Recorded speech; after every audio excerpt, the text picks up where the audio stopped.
veña, que continúan escoitando Hoy por Hoy Lugo. E como cada mes, xa o saben, unha vez o mes, nos colamos directamente na UNED de Lugo. Bueno, máis ben, ocúpanos eles, o Estudio Central, que ademais son unha recua deles. Están hoxe connosco a súa directora na traseira e acompañando o gran manager Carlos García e Alejandro Rodríguez. Que tal, como estamos? Moi bo día, Sara. Moi bo día, un placer estar por aquí de novo. Ademais, Carlos, que facía tempo que non nos víamos, Pois sí, a verdade é que para mí sempre é un placer acompañarvos, pero a xenda tamén é un poquinho complicada, comprimida, ¿no? Sí. Bueno, quería falar contigo, de feito quería comezar falando contigo porque temos algo que celebrar dende a UNED. Falamos dese Premio Nacional das Boas Prácticas Universitarias. A ver, isto que... Bueno, pues anualmente entre todos os centros universitarios da UNED en toda a península, pois dase o Consello Social, pois organiza un premio para galardoar, para distinguir as boas prácticas universitarias. Lugo tivo a honra e para nos moi emocionante pois poder recibilo e ser premiados con el pois este ano 2025. Que son as boas prácticas?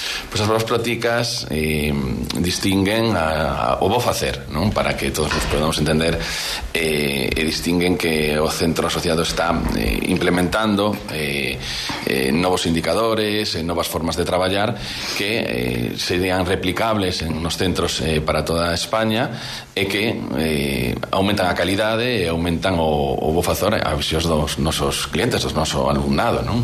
E aumentan os alumnos, porque ao final aí está a proba do algodón. Sí, claro que aumentan. Este ano tivemos a nosa nova reedición da campaña Universidade que Une, que é a nosa campaña, o noso relato, a nosa campaña para acercarnos aos nosos target en Lugo, non? A xente que se matricula, que acuda a UNED, que disfruta con nós de todas as actividades, as enseñanzas regradas, cursos de acceso, másters, toda a oferta que temos, non? Entonces, este ano crecemos un 7,5% en matrícula e temos, bueno, unhas expectativas moi potentes para este novo curso. Ademais, comentámoslo sempre, que vides por aquí, porque é imposible non comentalo. Non só vos cinguides o que ven sendo o currículum universitario, o currículum formativo, senón que queredes ser tamén un punto de referencia para toda a provincia, para toda a cidade, e tamén aportar o vosso grao de área. De feito, xa estamos quecendo motores en todas as casas para celebrar o Nadal, que cada ano chega antes, e tamén na UNED, non, Alex? Porque tedes Nadal solidario e Nadal sostible, Sí, efectivamente, dúas iniciativas. A primeira, o Nadal Solidario, pois efectivamente un ano máis dende a UNED de Lugo puxemos en marcha esta campaña de Nadal Solidario en colaboración co Banco de Alimentos de Lugo. En concreto, nós na sede da UNED somos un punto oficial de recollida, ¿vale?, de alimentos, en concreto, pois os alimentos non perecedeiros, os típicos pasta, arroz, legumes, non? Pero, ollo, porque tamén nas nosas aulas, nas aulas da UNED, tamén se poderá facer entrega destes alimentos, non? Por exemplo, nas aulas de Foz, de Monforte, de Viveiro, durante todo o horario habitual e do 1 ao 19 de decembro, vale? A continuación, pois, efectivamente, un Nadal sostible tamén. Imposible, se falamos da UNED non falar de sostibilidade, Ana, eso xa te polo claro, É parte do noso ADN, está clarísimo. Que vades facer nese Nadal sostible? Sí, pois, a terceira edición de Nadal sostible, que é un taller de decoración con coroas de elementos naturais. Pois, para facer un elemento bonito, barato, para todos os públicos, recomendo este taller que se celebrará os días 17 e 18 de decembro entre as 4 e 6:30. Bueno, pois con esos materiais sostibles, con esos materiais naturais, unha actividade para todos os públicos. E ali estaremos, Ana? Como pasamos o ano pasado, O pasado foi divertidísimo, ademais inclúe merenda, que eso non o dixemos. É un hostés máis rico, non fixeron ali. Efectivamente, e bueno, eu creo que ademais que disfrutamos moito desta actividade, porque, bueno, pois neste tempo de tanto consumismo, pois botar man do natural, botar man do que é sustentable, do que temos aquí o noso lado, o lado das nosas casas, deste verde que medra en calquer punto. E disfrutar do aquí e do agora, porque estamos tan metidas na maldita pantalla, no Instagram, no Facebook, que polo menos é unha tarde que botas coñecendo xente de outras cidades, bueno, estando xuntas e sentindo, non? E facendo algo cas mans, que é moi importante, esa conexión do cerebro coas nosas mans, e, bueno, é algo que tamén nos esquecemos moi habitualmente, entonces creo que é moi positivo, e ademais, bueno, pois eso, a xente pode elexir vir, pois vir un dos 2 días, ou o mércores ou o xoves. Cando se matricula é moi importante que poña o día que quere vir. Bueno, pois disfrutaremos moito pois facendo centros de mesa, coroas de Nadal para poñer nas nosas portas e adornar pois deste xeito sostible, sin plásticos. Por certo, que o ano pasado eu fui ali de alumna, que levei unha corona para casa preciosa, que de feito teño agardada para poñela este ano. Sí, efectivamente. Secan e duran todo o ano, é unha maravilla. Sí, eso xa vos lo digo eu. Este ano igual me apunto e fago un centro. Ai, bueno, eso, hai que probar diferentes opcións, pero a verdade é que... Pero gustoume moito porque o ano pasado ali, por exemplo, coñecín a Bela, que é unha alumna de, creo que era de arte tamén senior. Correcto.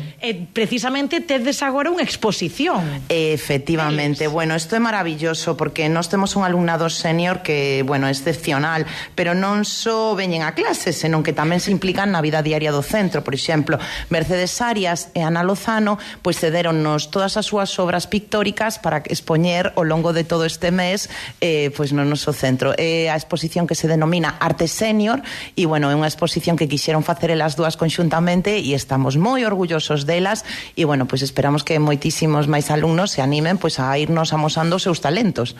Cando comezades, ademais, unhas charlas divulgativas, un proceso de máis divulgativo, creo que é moi importante, de concienciación sobre inteligencia artificial, Ana, por certo? Pois concretamente esta tarde ás 7 da tarde. Ademais é unha actividade que consideramos moi importante porque non se lle poden poñer portas ao campo, porque de outra maneira a inteligencia artificial eu creo que veu para quedarse e temos que aprender a vivir con ela, a convivir con ela e tamén a formarnos no ámbito universitario con ela. Entón, pois, eu creo que as principais universidades do mundo non están pechando nin tratando de identificar onde hai e onde non hai pois inteligencia artificial, se estamos usando non, senón que a tendencia é ir hacia manuais de boas prácticas.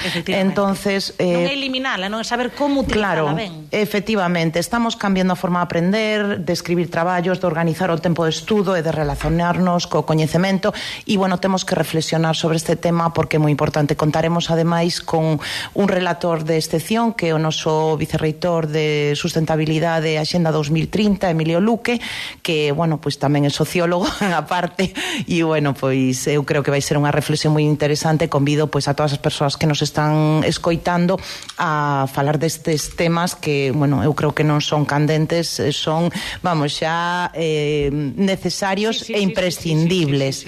Pois vémonos hoxe, a partir das 7 da tarde, de 7 a 8:30, non? Sí, efectivamente, ali vos esperamos no Salón de Actos José Luis Prieto Arroyo do noso centro asociado da nosa. Que isto non parar, porque esta semana tamén falades de xustiza e de diversidade funcional.